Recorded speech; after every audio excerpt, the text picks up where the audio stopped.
Good morning. I'm back with another video, and you know it's the one and only. And with that being said, everything is getting ready to be restored back unto you in your life, okay?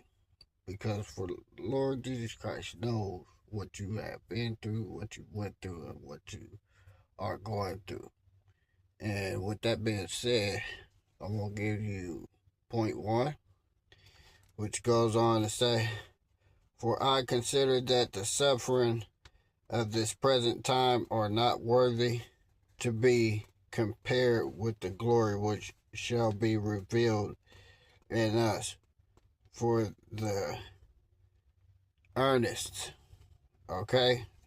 expectations of the creation eagerly waits for the revealing of the Son of God." And with that being said, I'm going to take you over to point two, which will be familiar with you.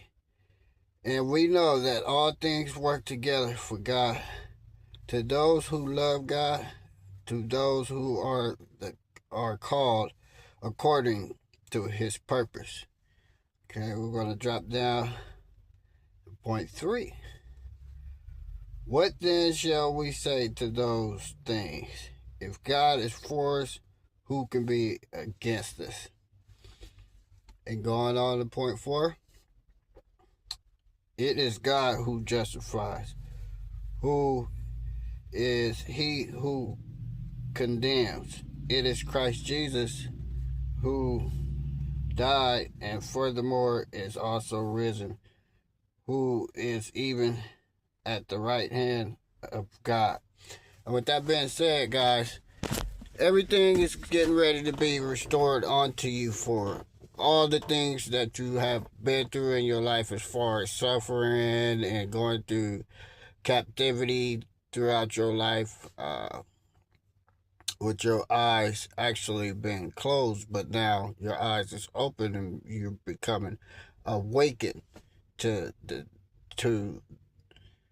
being in captivity.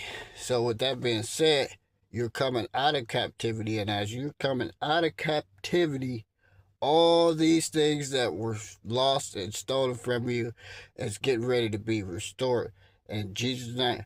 And with that being said, if this video is blessing you, give it a like, comment, and subscribe, and believe and trust, and watch it all happen.